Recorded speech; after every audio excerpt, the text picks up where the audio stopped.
I really, really, really am excited about this one. I can already tell by Patrick's energy that it's going to be a really, really good meeting. I mean, really good class today. Patrick, do me a favor, and for those that don't know you, would you mind telling us a little bit about you? Sure. I went to college in Boston for music. I took like the 8-year approach to getting the undergrad because, I needed that extra time and focus. Definitely had nothing to do with partying back then. I walked across the stage in like 2007. I already had my real estate license when I graduated because everyone was like, "Oh, you should do this. You'd be really good at it." I proceeded to like clean bathrooms at the music theater for the next 8 months or so while kind of gigging. My mom finally says, "Dude, you got to get a real job."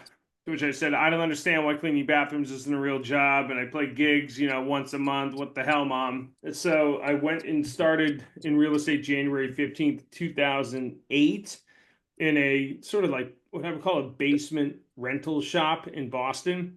They did a lot of investment sales though as well too, so I should probably give it more credit than that. And then in 2014, I joined Keller Williams as part of a team. And that original shop was also very team based in terms of like they had an open database. It was sort of a ball and chain to that. Um, it wasn't until the end of 2018, really the start of 2019, that I like branched off on my own thing after like 10 years of an apprenticeship. And so right now, my operation consists of me, one other agent, one admin support. We do about 20 million a year. That's anywhere from 26 to 30 sales, and then a handful of rentals here and there.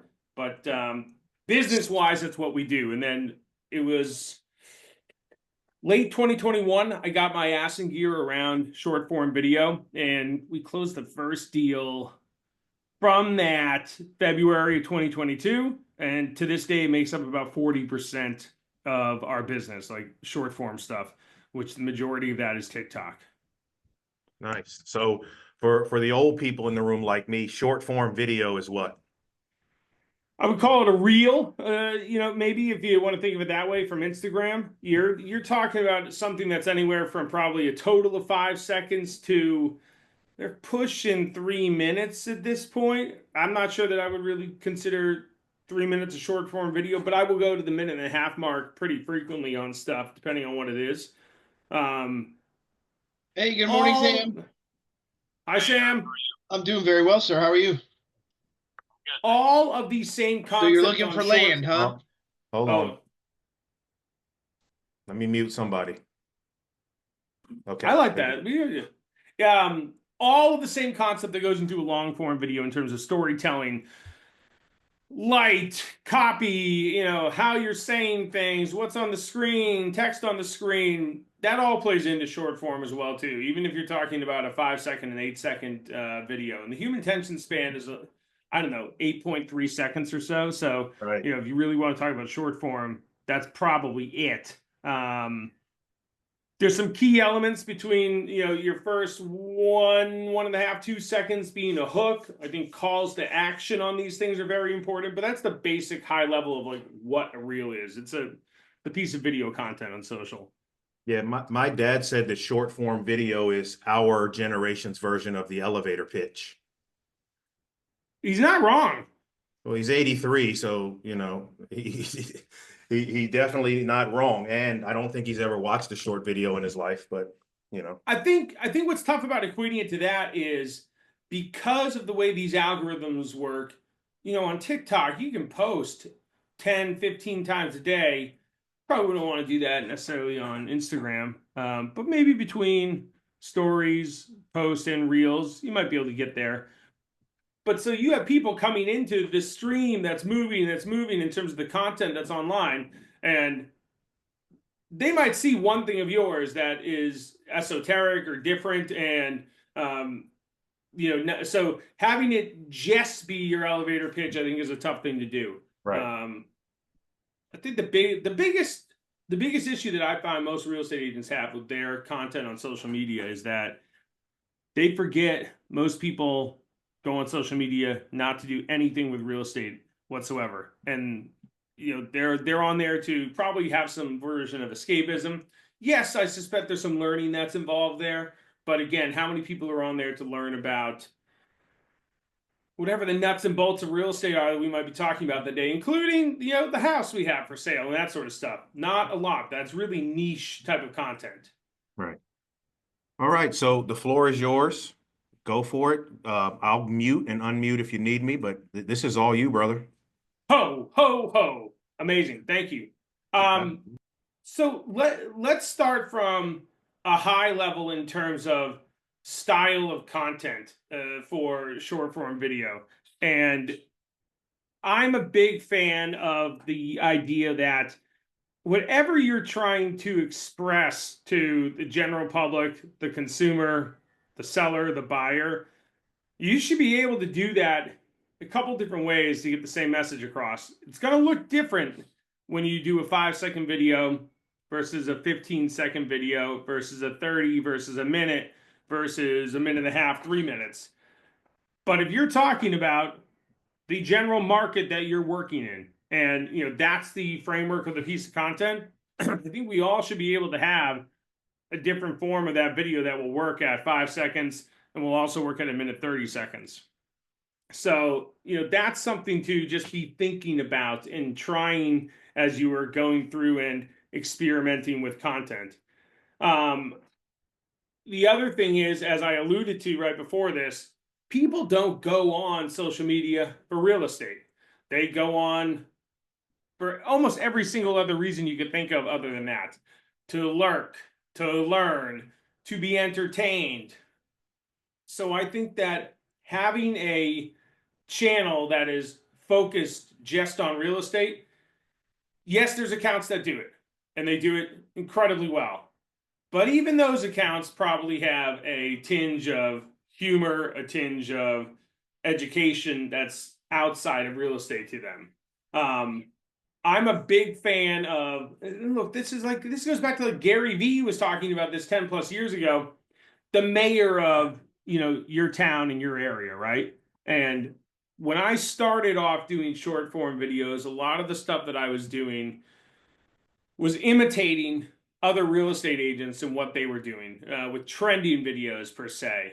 And then I realized that if I could make a switch to focusing on showcasing where I work, the areas that we serve, the people in that, the places in that, the restaurants in that, the parks and the history of that, that was going to switch the account from, oh yeah, that's a real estate guy, and I think he's somewhere around Boston, to, oh, that's that Boston, Massachusetts dude. And by the way, I think he does real estate, which to me, that's just a much bigger piece of the pie altogether. Like you're going to get a lot more people looking at Boston, Massachusetts, just in general than Boston real estate. So that was a huge turning point for me and forced me to get out there within, the places that we're operating and really do content pieces based on, hey, what do people want to know about this stuff? Again, not from a real estate perspective, but just what's interesting. What's the quirky history? Why was that building built? Why, what's the best thing at this restaurant?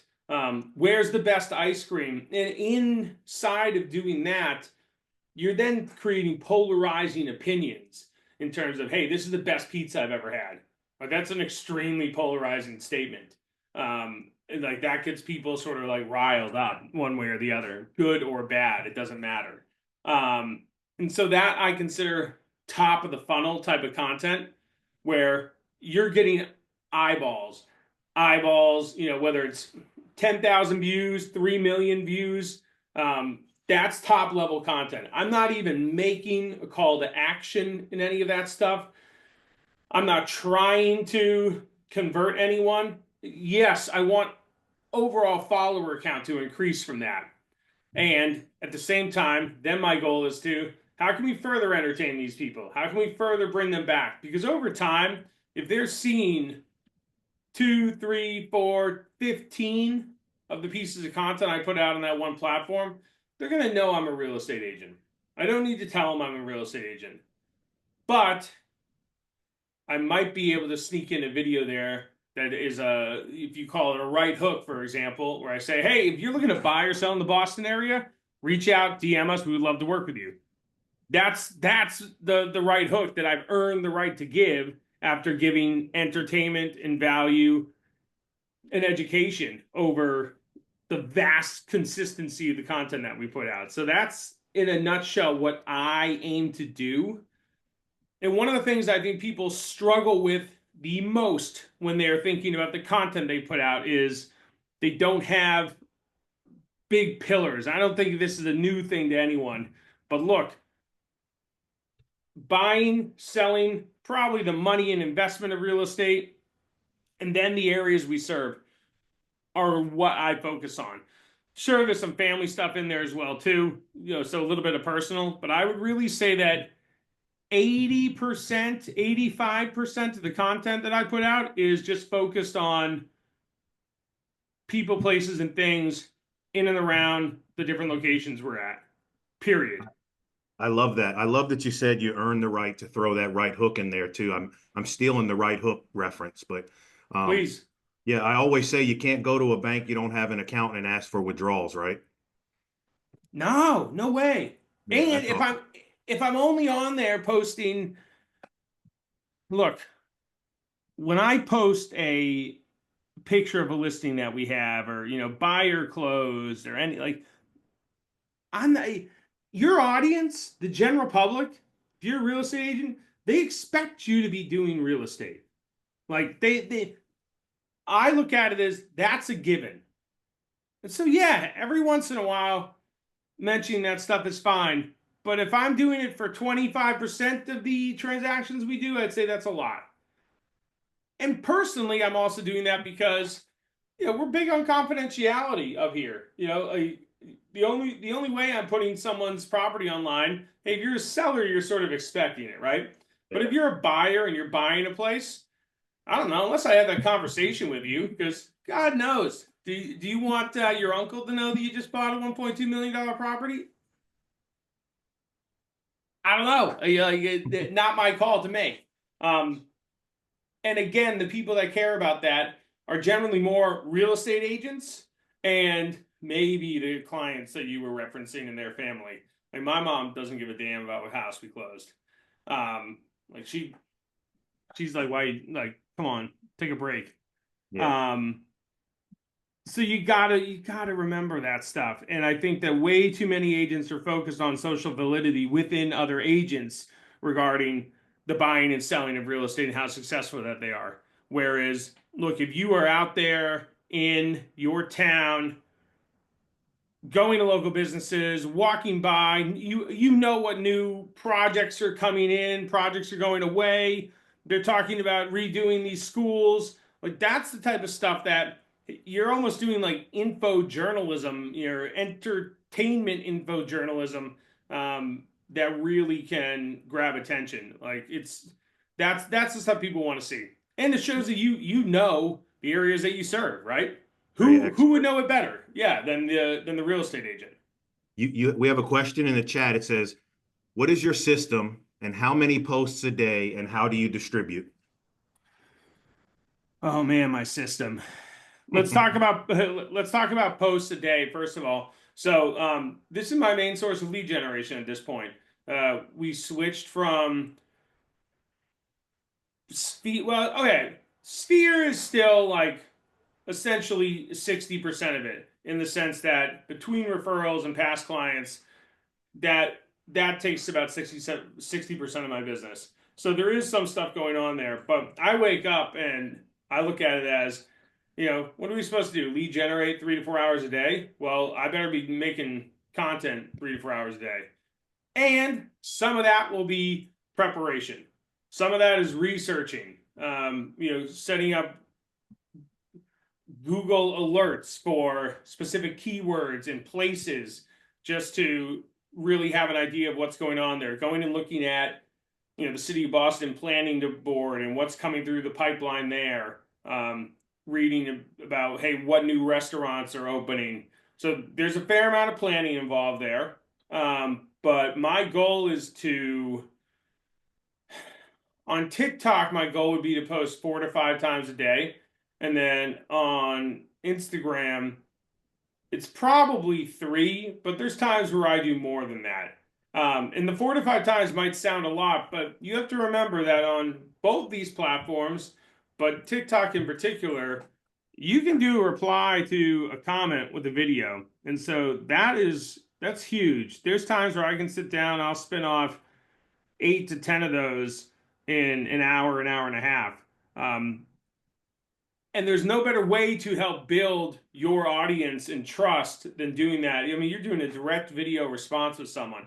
Now, sometimes you're course correcting, like, if there's really, wrong factual information about something, totally okay to course correct, in my opinion. And other times you're sort of piggybacking on and adding to, the conversation that might be happening in the comments. One thing that I would lean away from in terms of interacting with comments is trying to defend yourself or like the real estate agent at large. Look, a lot of people think real estate agents, they're overpaid, right? Or they don't do anything, or they're dumb. I mean, my response to that would be, yeah, a lot of them are. I mean, you're not going to win the fight with the online commenters about, no, really, we're good people and we're just and we're true and we should be paid more. Like, that's just not. If someone's fighting that fight, God bless them, and I don't disagree with it for the purpose of the space of comments online. It's not going to be a winning look ever. So I always want to make sure that the commenters and the people you're interacting with are left in general with choice. They have a frame of reference that they're coming from about real estate agents, about the town that you're talking about. I don't know what the frame of reference comes from, but a lot of them can be negative sometimes. That's fine. Let them be there. You can express a different view of that. No worries. It doesn't mean that they're necessarily wrong. They probably had an experience that led to them feeling how they feel. So a word about comments, interacting with them. But so that's my goal on how many videos. And then in terms of organization and systems, it's me with a phone. And, sometimes if I'm putting up captions on, images and doing a green screen, I might be using Canva for the caption, maybe CapCut. But it's really just me, and I'm doing the research, and I should probably lean on more people. I will tell you that I should be leveraging some stuff out that I am not. But it's me, and a lot of that is because, look, it's my voice. How you leverage out the way you would talk about the new pizza shop that opened up in town. I just don't know. There's ways to do it. There's no way that I look at it and say, yeah, no problem. That person can speak for me. So systems, that is not a strong suit of mine. I'll be honest with you on that. So Rob has another great question here. How many video conversations and how many conversations lead to an appointment and appointments to a deal? So basically, what's your conversion rate from video? It's impossible to say. So I guess what I could do is add up how many videos we've done and how many deals we've got in. But that wouldn't necessarily be the answer, because we certainly have a fair amount of people that reach out and interact with us who, for whatever reason, they don't qualify, or they ended up moving to Connecticut instead of Massachusetts. So there's a little bit more tracking that we should implement to be able to really capture that number. But what I will say is, any one particular video can lead to a lead, in the sense that the lead might be something that they're in the comments section on, and you can just tell, hey, this person has a real estate need. then it's my job to reel them in, probably through some comments, leading to DMs, leading to an actual consultation. I remember one, this was on TikTok, and this was back in, this was 2022, early 2022. I forget what the piece of content was, but it was about the market. This guy had already bought his new place using a HELOC on his current condo. And I said, "Whoa, you probably really want to sell that current condo fast, because God knows if the market changes, that's going to be a tough position." He agreed, and then I would say a week later, I was at his condo, looking at it, signing up for a listing. Um, so that started from a comment. Some people will just reach out in the DMs and say, "Hey, we have this going on. Can you help us?" Some of the stuff we won't. It's so broad that sometimes like we have to turn stuff down. There was some that reached out about starting a boxing gym in the finding commercial space. That's not my realm. I have to talk to him about that. But then there's other ones that actually click on the link in our bio. They go to essentially a Google form that then gets emailed to us, and we go, "Oh, great, someone's interested in buying or selling or something else." So that's how we capture them. And a lot of the times when I'm doing a piece of video that I know is going to be real estate centric, I'm making sure that I'm telling the audience in the video, this is how you should reach out to us. Because if I'm not doing that, that's when I'm going to get emails, DMs, that sort of stuff. If I want it to go through the link in my bio, I need to say, "Hey, click on the link in our bio, fill out the form, we'll be in touch." It's very clear. If you're not telling your audience how to do business with you, it's going to be a smorgasbord of, well, one, they won't reach out, but two, it's going to be all over the place and fairly hard to keep control of in that sense. You have more Can questions, we it looks like. can we talk Yeah. about that, Patrick? Because Yep. that's one thing I've seen is you've explicitly said, and I love it. You're like, don't DM me for business. Email. I've seen multiple videos. And they still do. You're like, email me if you want. Like, DMing me is not how you get into a business relationship with me.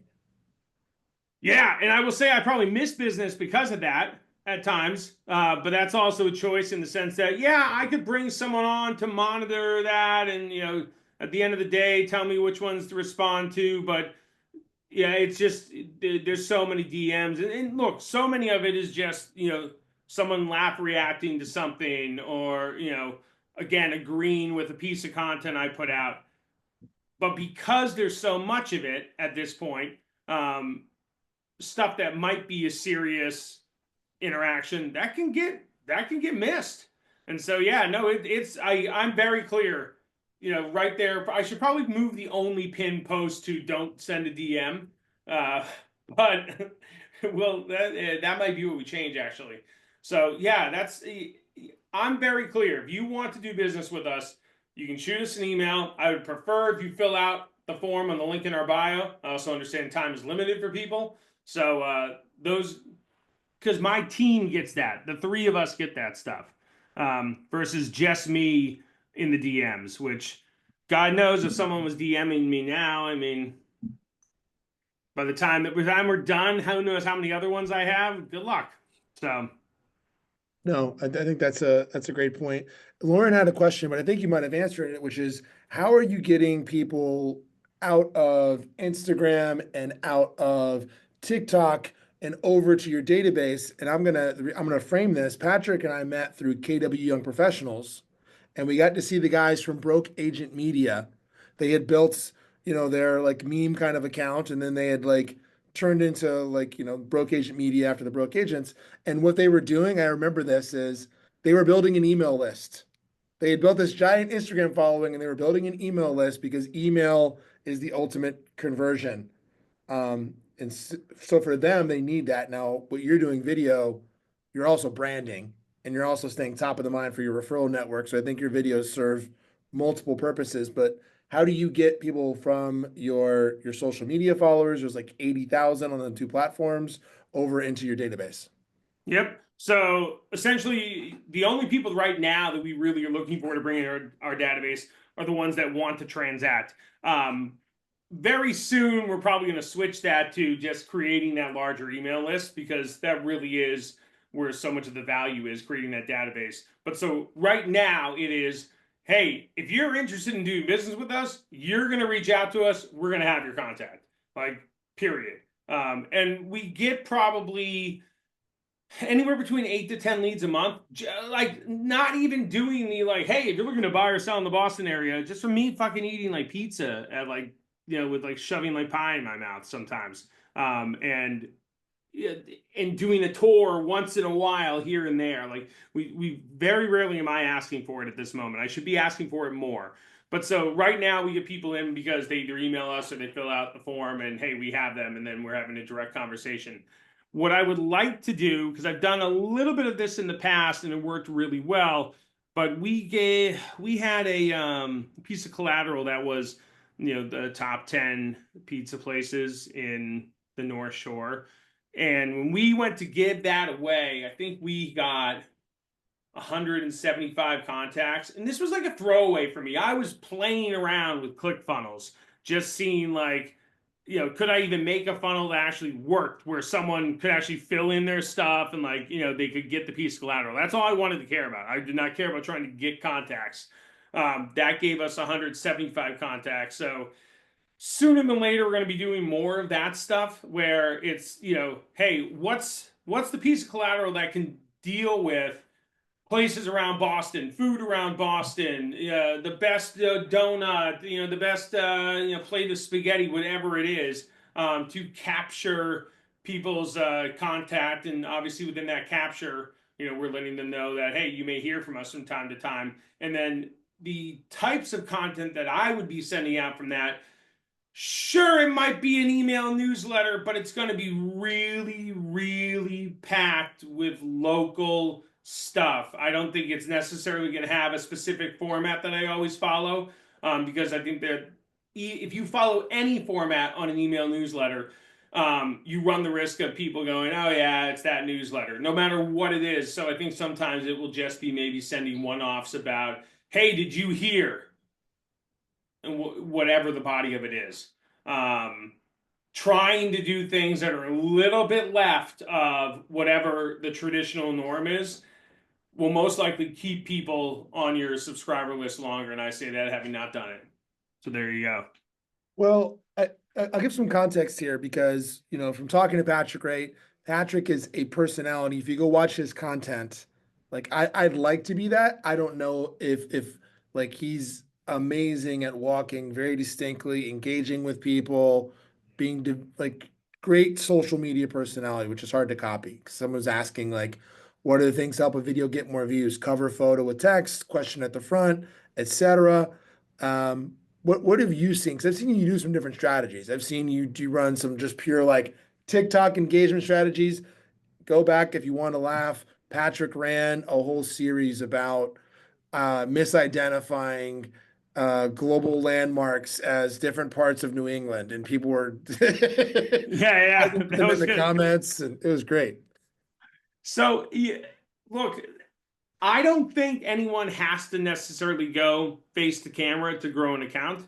I also think it's easier now than ever to, you know, post a first video and have, you know, 10 million views on it. I just think that that's the way the algorithm is working at the moment, in terms of, if it's a good piece of content, it's going to be served up, and it's going to keep getting served up to other accounts.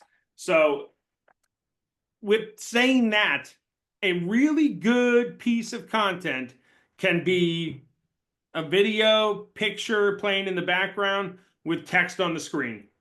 And what are people drawn to? They're drawn to money. They're drawn to the word you. They're drawn to a quick and engaging question, and they're drawn to things that are, you know, near them, hyper local. So, you know, this may sound cheesy, but if you have a 5 to 6 second video of some landmark in downtown Boston, the Prudential Center, and I'm literally just walking by on the street, I'm filming it, you know, maybe I'm not even getting the whole building in the shot, and then I'm overlaying on top of that, hey, this is your Massachusetts market update for the last 30 days. I'm literally putting average price, median price, average price per foot, number of houses sold in a 6-second clip that kind of repeats. That's valuable information to the general public. Like, they are not in the weeds. They're not studying that stuff. It might be lower than they thought. It might be higher than they thought. So, but they're going to be attracted to looking at that. And many times that's going to loop around past the 6 seconds, 7 seconds, 5 seconds, whatever, and play again. The algorithm loves that as well, too. So I would consider, if you're doing that type of content where your face isn't in it whatsoever, if you can read it all in the full length of your video, cut off 2 seconds of it so we can loop over again. And I would do it a minimum of maybe 5.5, 6 seconds, just FYI. That's a really good piece of content that someone can make without being face to camera. I will also say this. If you're worried about being on the camera because of how you look, how you talk, how you sound, like, that's who you are. Like, that's who you are. Like, when you meet them in person, that's who you are. So, to some degree, look, people want to do business with people they know. Bruce, so let's Period. talk about that. Yeah. Giselle Ugarte, Ugarte, has a great tactic. She's awesome. She's amazing. She says, pull your phone out, take a video, and say, this is what I sound like. This is what I look like. Because everyone else sees you in person. If you're running around town in your yoga pants, but you don't want to get on video, your whole town sees you dressed like that. Like, the public doesn't care. They don't have any expectations, right, Patrick? No. Look, I always equate it to this. If you're the type of person that, if you feel you have to look a certain way on video, because that's the suit and the tie for guys, girls, I don't know, the hair done and, whatever on, right? If you feel like that's how you have to present on video, if you're the type of person that wakes up on a Saturday that you have no appointments, or Sunday you have no appointments, and you put on the full suit and tie, then great. Show up in the video that way. Totally got it. But if you have no appointments on that Saturday, and that is the last thing you ever want to do is put on that suit and tie, I would not put those on for video. Sure, if you have it on once in a while and you're doing the video just because, great.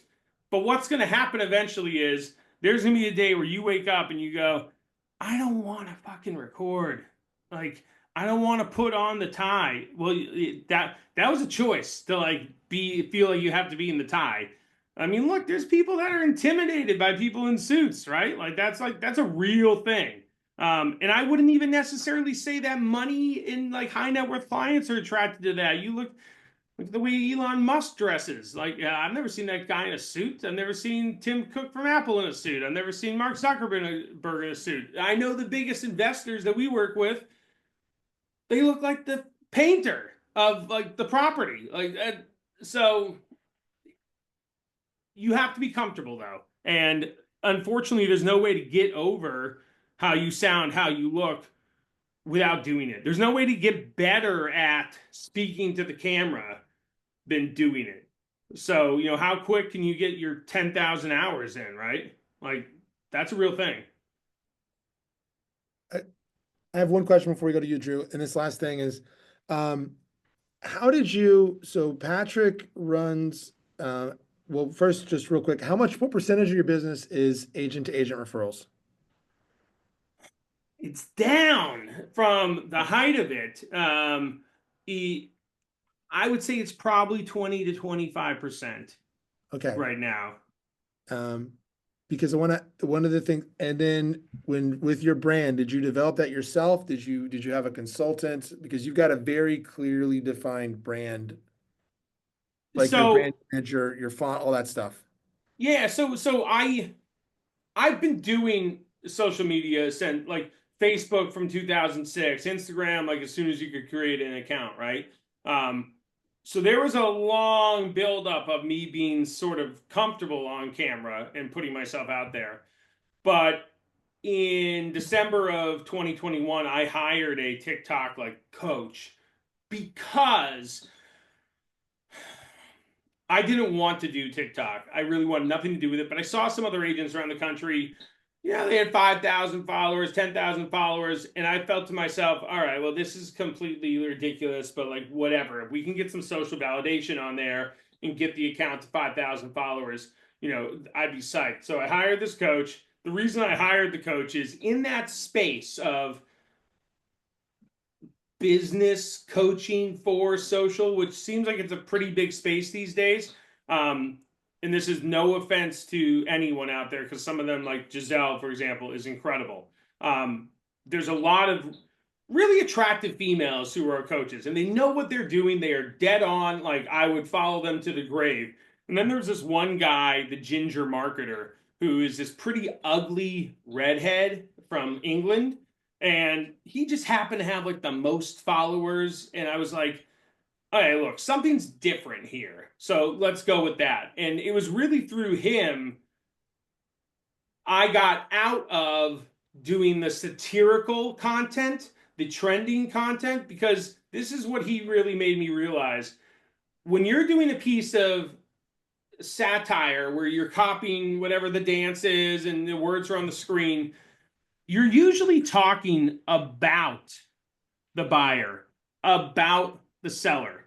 You're not talking to them. So the way better approach is to talk to them. And then the other thing he made me realize was, even if the audience, the buyer, the seller, the real estate agents, they understand what you're saying, they might even laugh at it, the humor behind it, they still aren't getting to know who you are, because it's not your voice that is doing the content. And so for multiple reasons, it was like, okay, I guess we need to ship this. And he's really the one that got me to move to this. It's weird because I don't think of it as mayor of the town stuff, but that really is sort of like the riff on it of what we are. Of, I want to be a walking tourism board for Boston, for Massachusetts, for New England. And then, yeah, do a little bit of real estate here, there. If I'm putting out a piece of content that is me walking down the street of Boston, eating like a roast beef sandwich and just like, blabbling out of my mouth about God knows what, that's high level, top of the funnel stuff. Then if I'm doing a piece of content that's like, hey, if you're looking to buy in East Boston and you have a car, you should know that during October through March, it's going to be really hard to park that car on the street because of snow removal and garbage removal. And so we really need to talk about like what's best for you in that car and how often do you need it and such, because maybe you leave the car at home. Like, that's a small piece of content that is so far down the funnel. I don't expect that to get more than 200 views, So does that help answer that? I think it does. Like, you gave me a better answer about the coach and how we got there. And I think, I took away from talk to your audience, not about your audience, be more deliberate. And, if 10 people are hearing the message, but they're 10 actual prospects, how valuable, how excited would you be if you got a chance today to go talk to 10 people that were actively in the market that wanted to hear you talk about the market? It'd be an amazing lead generation day. What I wanted to throw out there is just, if you're watching Patrick, and don't be intimidated, it's a long period of time. And one of the things that Patrick does amazingly well is brand. And it's consistent. He sends me postcards. I'm in his agent to agent funnel. They're hilarious. They are on his brand. They're crass. They're over the top. They're authentic, which I think, frankly, is very Boston. Right? For sure. Yeah, I'm in Knoxville, Tennessee. It is a Southern Probably couldn't fly. the Bible Belt. It's a different vibe. I turned down my Floridian, because it's not a Floridian, right? And I just lean into all the stuff that's important to me that resonates: family, sports, so. Awesome. Yeah. What up is speaking just on that for a minute too, because I do realize that the type of content we put out wouldn't necessarily fly in other areas, right? I do want to say this. So, and this came from, who's the guy? He has, it's called like the Mother Effing CEO podcast. He's, what? I'm not going to remember his name, but he spoke at actually a Gary Vee conference in Miami. And one of his big things was, look, people don't like people who ride the middle and try to placate everyone. And part of his reasoning for not attempting to do that was people have unperceived, like a subconscious bias that they don't even understand. So there will be people out there that will consume my content. They might even like my content, but they're never going to work with me because I'm not a girl, I'm not tall, I have glasses, I have a beard, I'm too loud, they don't like the hat. And really, they couldn't even verbalize this, but they just know that they wanted clean cut, well dressed female that was soft spoken as their agent. They wouldn't even be able to verbalize it. And then there's the other people that just aren't going to like my takes. Like, so there's no way I could ever possibly placate everyone. Sure, I might be able to do a deal with someone that isn't my quote unquote tribe. We'll get through the transaction. I'm a professional, like whatever, it's going to be fine. But at the end of that deal, most likely both parties are hoping they never have to call and talk to the other one ever again. Everything was fine. They got the house or the house got sold. Like no one's crying, but it's just, when they call, oh God, I don't want to pick it up. And I'm sure when they see me, it's like, here's Patrick. Like, why do business with that if I can look at the 20% of the world that loves me and just try to get all the business I can out of that. Like that's a better life. Go where you're celebrated. Someone gave me that advice the other day. I had a friend group and it was getting a little, and he's like, dude, go where you're celebrated. Where are you? And I was like, yeah, I get energy out of that. I get, and you're Big attracted time. to the tribe. So we had a couple of tactical questions, right, Drew? But I think, Let's go into them. yeah.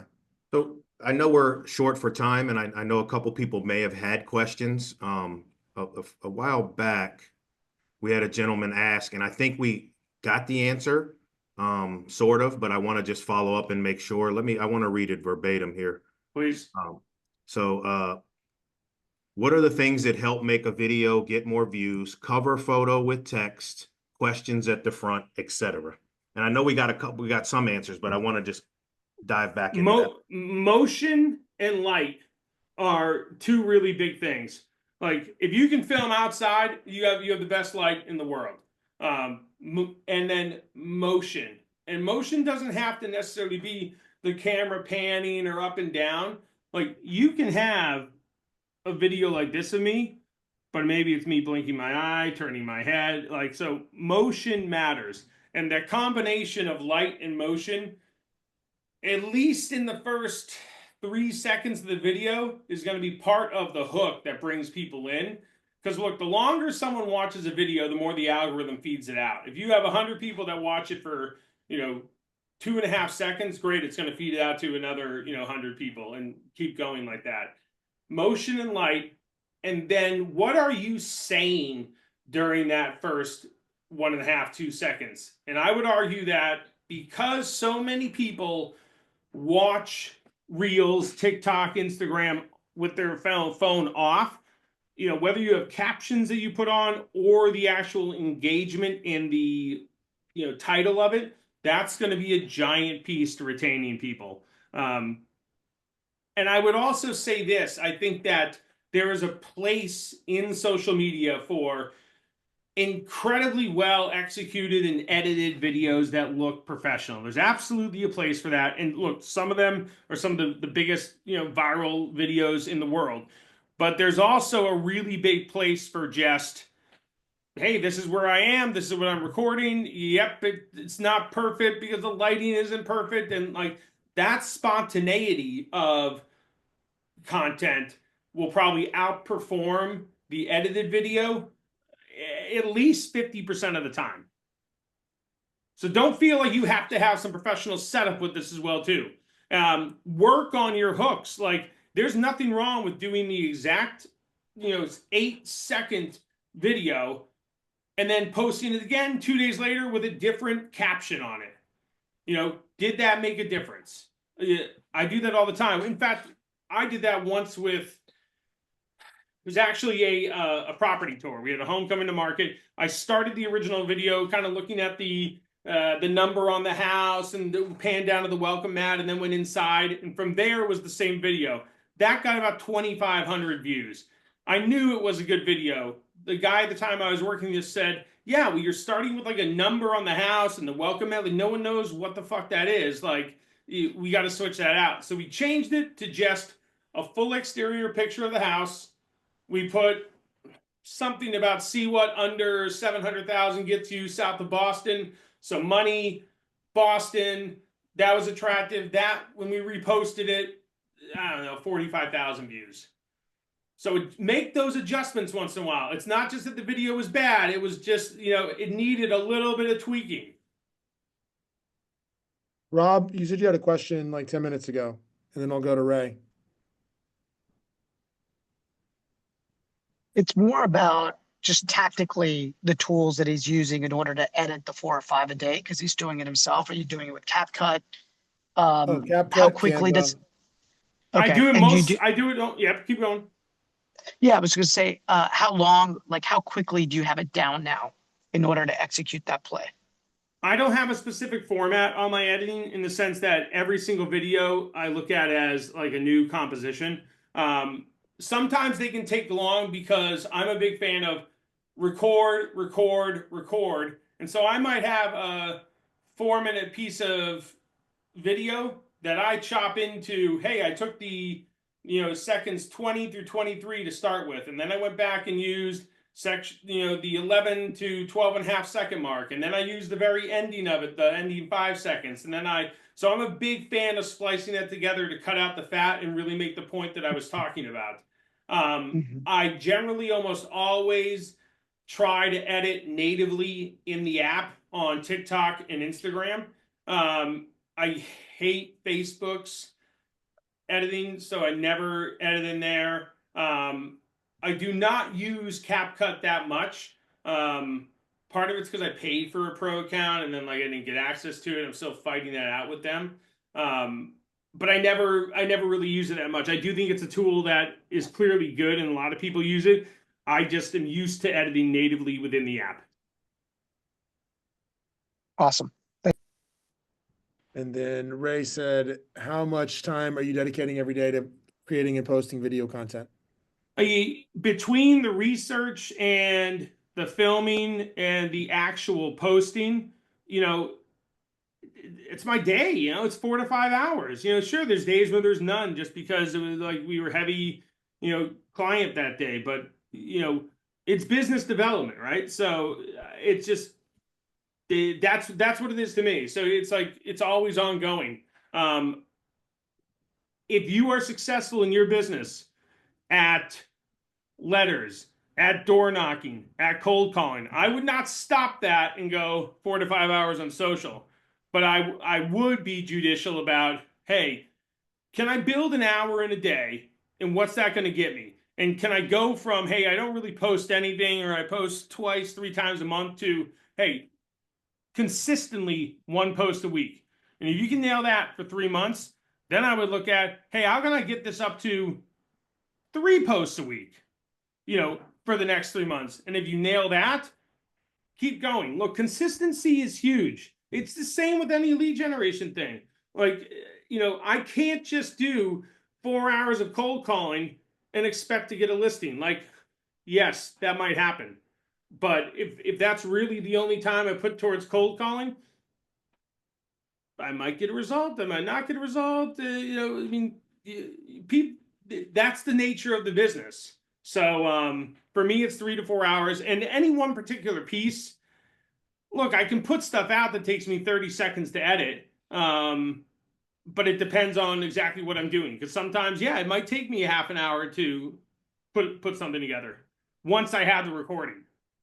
And Patrick, so the one question I have that really jumps out at me is, you've moved towards like a mayor of Boston sort of approach, tourism sort of approach, a business development sort of approach. I think a lot of us here can intuitively understand how to do something like that relationally, maybe not putting the pieces together, but what I think they might not understand is, if I want to build my audience, if you were doing it all over again, would you do it by, hey, I'm going to go hijack local audience. I'm going to do more of that. And I'm going to go to businesses that have a following and like partner with them? Or would you be doing some like, hey, I'm trying to go viral on TikTok or Instagram to get new followers in? Because I know you kind of, you adopted your approach, but you already have kind of a pretty big following to bring to that content. Totally. And what you're alluding to, the look, you described it well earlier. I would take what was already a viral video of the Roman Colosseum and then do a remix of it where at the end I would I would remix it and I would just say, hey, this is the greatest. Gillette Stadium's looking incredible these days. It's the best place for sport across the world over. Architectural wonder. Like, of course, this is located in Massachusetts. And then the other one I would do is a sequence where I might take 4 to 5 seconds of that, but then show, some crappy high school baseball stadium, outside of Boston and, say, hey, well, this is far better than that. Look at the modern amenities we have here, like actual seats, whatever. And those were sort of like the viral posts that we had going. I think from my standpoint, I looked at that and I always looked at those as, loosely real estate and Boston and Massachusetts related because it was referencing something, a landmark in the area that people knew. So I was just doing it a different way than, featuring, the TD Garden itself. So that was my mindset around those types of posts. I think that anytime you can do something that is original, and look, there's nothing that's original on the internet, but at least feels like you're doing it in your voice, I would go for that. And I would add in other things that work as well too. I think that taking the approach of working with other businesses and doing content that is, you're sharing about them, they're sharing your account, that absolutely works, but find your voice around it. Don't mirror and match necessarily the person you're with in the audience that they have. You do want to still bring your voice to that. And your voice doesn't have to be loud and boisterous. Your voice can be, hey, we're here at Giovanni's Pizza in the North End, and we're going to go eat some pizza right now. These guys are really good. Like, that's a thing. That works. Drew, I'm gonna let you get I know Drew's got a 9:30. I'll let you get your last words on this, and I got a wrap up too. Patrick, I just appreciate all of this. I love the fact that like it's not perfect. It's never gonna be perfect. Just post it, right? Always. The enemy of good is great, and as long as you can get it to good, just fire it off. I love that. And even if it's bad, put it out there, and like the internet's gonna forget about it in 2 days. And what you think is bad might be great to somebody else. And the big takeaway that I had from you, Patrick, is a focus on the craft of storytelling. It's not about tactics. If it was about tactics, you'd have an army of VAs and you'd be like, I do this on Insta and I share on TikTok, and we didn't talk about what time to post on the algorithm or any of those things, right? But it is like I'm creating a compelling, original voice. And I'm doing that because I'm really trying to get to the end where they're going to see me and work with me. And so I'm showing up as myself because I'm trying to attract my ideal consumer. And I can have an opinion on stuff. If even that's by asking the question about, is this good for the area? Is this something we need? Like, even right there, you're not even stating your opinion. You're asking a question, great. Let the community, fill that in. I love that. You've got a Facebook community that you run with a couple of our friends. Yeah. The long and short of it, I got to get Ashley came up with the name. It's a really good name. And of course she did because, I would be less like videos, Brusil. Let me tell you guys right now. All right, the long and short of it, real estate. If you type in the long and short of it, real estate, you'll find it. It's a community about videos on social. So my friend Ashley helps. She's really the main admin of that. And then Matt, who you're going to be next week, who's an animal on YouTube.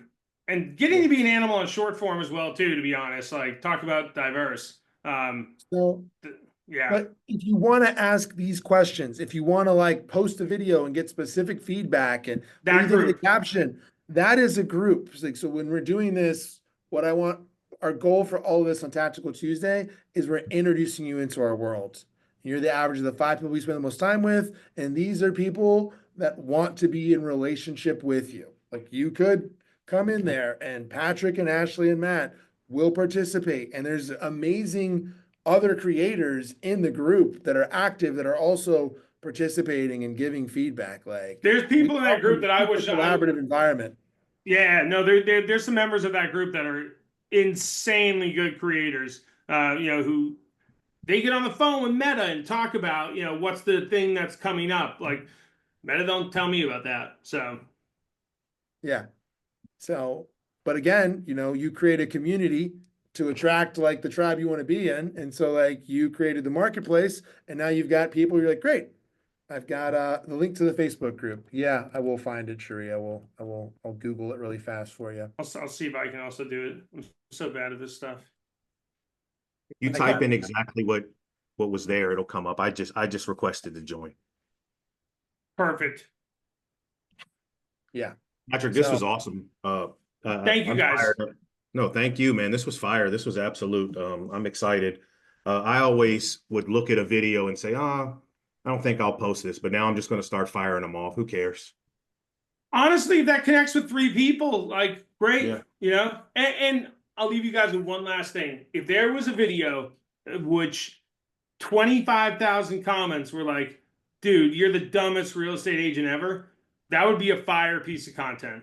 So like, do not get discouraged by, the business would come out of that for sure. Like 25,000 comments, insane. And even if they were all like, you suck, that would be a sweet piece of content. Yeah. Patrick, we appreciate you. Thank you. Where do you serve? Where can we send? We're going to send you business because the other part of this is Patrick is an actual market expert. Don't forget that part. Like, yeah, thank you. We really work all of Eastern Massachusetts, and look, if it's anywhere in Massachusetts, we might do it just depending on where it is, and if not, we definitely know the person to send it to. So if it's anything in Mass, come our way. And we got very good relationships with the states that touch us. So again, if you're like, I don't know who the hell to go to in Vermont, like reach out. We'll help you. what's your best email, Patrick? What's the way to get a hold of you? Let's do sales@teambrusil.com. Here, I'll type that in. All right.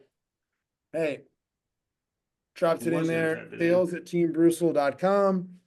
All right. There it is. Hopefully, Thanks, guys. London's on. If you're free next Tuesday, he's going to be on here. Yeah. Yeah. So thanks so much for jumping on here. Thanks for having me.